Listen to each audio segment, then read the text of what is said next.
Chapter 6. I looked up at the ceiling. Something was different, and I was not sure whether it was a good different or bad.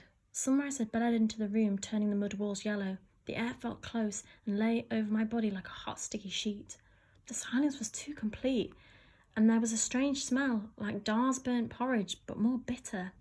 Pep was sitting in the far corner of my room. He flinched when I got up to stroke him. His fur was up, his tail bushy, like he'd been in a fight. "Pep?" I murmured smoothly, but he hissed and slinked under Gabo's bed. Still in my nightclothes, I left the room. Dar was sitting at the table rubbing his eyes. He looked exhausted. "Dar?" My voice was hoarse with sleep. "There's something wrong with Pep. He seems frightened, all grumpy with me." "Miss La too," said Dar, jerking his head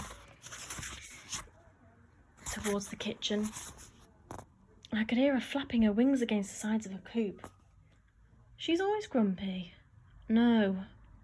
Dar looked haunted. "Something is scaring them." I looked into the kitchen. There were feathers bunched by the back door and scratch marks at the bottom, like Pep or Miss La or both of them had been trying to claw their way out the house. My stomach churned. "What happened, Dar?" Someone coughed from the garden, making me jump. "It's only Marcia," said Dad soothingly. "She came over to tell me." "Tell you what?" He shook his head slowly. "Something bad happened last night, Isa." The back door opened and Marcia came in and sat down heavily. She did not look at me. "I don't understand it," continued Dar, "but I think Pablo might have been mixed up. He's all right," he added hurriedly, "but him and Goraz and some of the others, they did a very stupid thing," Marcia finished for him. I dropped down on the bench opposite them. "What?" "They should have just let the governor go," said Marcia dazedly.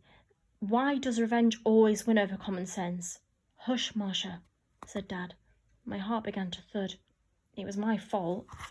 I told Pablo that Lupe had said they were going.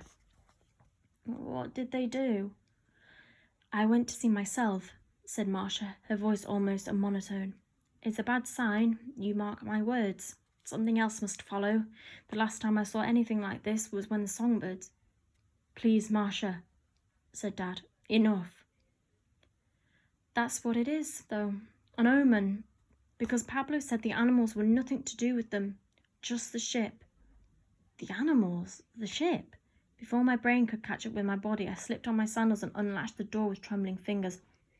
"Isabella, no!" Dar was struggling to stand up, his bad leg buckling beneath him as he grasped for his stick. I didn't wait for him. Ahead, smoke was lathering from the harbour. I began to run. People were crowding the water's edge, and the same sharp smell filled the air, mingling with the smoke, catching my throat. Slowly the smouldering water resolved itself into something else. The charred remains of the governor's ship, the hull blackened, the sails ash. Pablo's words floated back to me on the acrid smoke.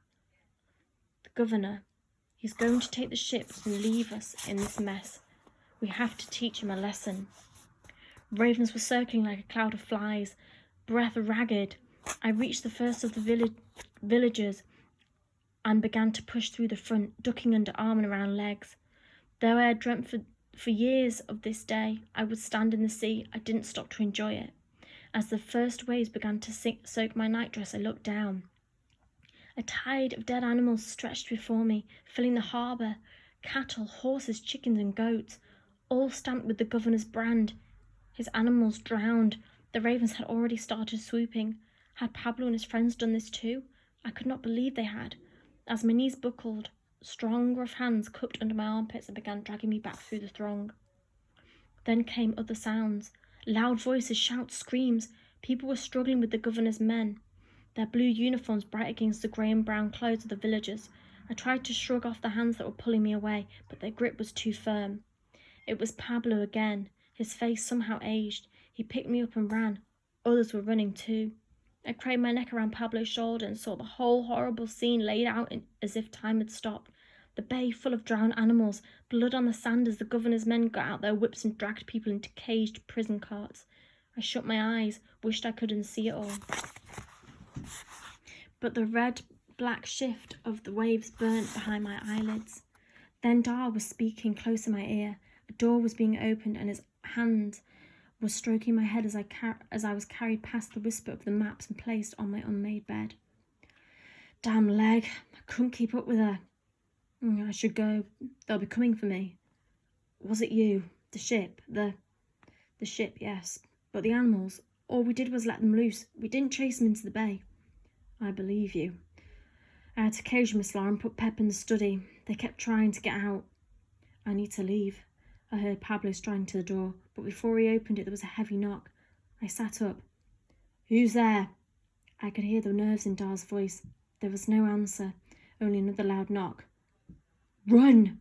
Dar hissed. I heard Pablo stumble against the bench as he bolted for the back door, just as the front door was kicked open. A man in governor's blue strode inside, tall with a scarred face and thick eyebrows pulled low over icy blue eyes. He was drawing back his arm, his whip ripping behind him. But I shouted and Pablo turned, ducking just as the whip came down with a crack on the table. Pablo launched himself at the guard, barreling him to the floor and ripping the whip from the man's grasp, throwing it across the room. Pablo had just raised his arm when Dar held his fist. Go! Pablo hesitated for a moment, then ran for the front door, which was hanging off its hinges, only to stop dead and back slowly into the house. Marcia appeared, a lump swelling on her wrinkled forehead. Another man in blue was holding her arms behind her back. Pablo seemed to shrink. The first guard was on his feet now, spitting blood onto the floor. Pablo offered his wrist to the manacles the guard unlooped from his belt and took the slap that followed with only a grimace. Marcia was released and instantly began pleading. Please, he's only a boy. Silence. Marcia bit her hand, shaking her head. The guard was holding out another pair of manacles. She hasn't done anything, started Pablo. We have our orders. The third guard was wrenching Dar's hand behind his back. He wasn't there either. I ran forward. He was home with me. I can't leave my daughter alone, said Dar, struggling, but no one was listening. Please, I sobbed. Don't take him. He didn't do anything. Please don't. The man drew back his arm and Dar shouted, Isabella, no! I backed away as if they were pushed roughly out of the door. The two men holding Pablo were eyeing him warily, but I knew he would not try to escape, not with his mother threatened. My body felt numb, my tongue latched. I could not let them take Dar, but I could not see how to stop them. They were bundled into the prison cart. Dar wincing as he climbed the steps. I ran back into the house, scanning the room for a stick. It was propped against the wall, and I grabbed it, shoving it through the bars and into Dar's hands. But the first guard, the one with eyes like ice and the whip, had seen. He wrenched it from Dar's hand and broke it squarely across his knee. The stick splintered and dropped into pieces to the ground. The cart set off fast down the hill as I knelt in the dust, gathering the fragments together. I did not know what to do with myself. Our house filled with the smell of the governor's burning ship as I sat on my bed with a broken stick and cried. I cried so hard all my body was sore and my eyes puffed. I felt completely empty. I sat there until I heard Pep mewing mournfully from Dar's study. The cat was back to normal, rubbing himself against my calves. Miss Laura seemed to have calmed down too. She pecked my hands when I opened the coop and fed them both, then went into the garden so I did not have to listen to the silence of the house. Not even the maps were whispering. Smoke still hung in the air, and I imagined the ship, the sails, the mast falling like clipped wings. That was what the governor was so angry about. Why all those people had been arrested at the harbour. Why they'd taken Pablo and Marcia and Dar. A dead girl was less important to them than his boat. Pep came outside too, and I watched him chase flies until my stomach started to rumble. I picked an orange and went inside. Halfway to Dar's study, I saw something fluttering by the front door. Slid between a crack in the broken wood. A note, short and obviously written in haste. The ink was smudged and the paper had been folded before it had dried, leaving a ghostly reflection above the sentences. The sight of Lupe's careful handwriting made something swell in my throat. Isa, I hope you find this. I'm going to show you not all Adoris are cowards. I'll show you I'm not rotten. I'm going across the forest to find who killed Carter. Maybe when I get back we can be friends again. Love, Lupe. P.S. Check under the pot.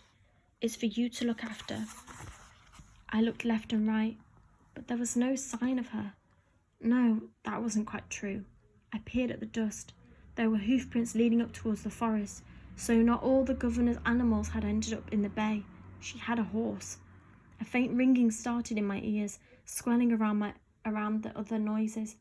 The far-off murmur of the sea, the rustle of ravens on the rooftop above, my own jagged breathing. How far had she got? I'd been in the garden for hours, the whole afternoon, gulping by. My hands began to shake as I opened the door and lifted the pot, pulling out a thick chain. Lupe's locket. Now a roaring filled my ears. I'll show you I'm not rotten. I had done this, and now I had to fix it.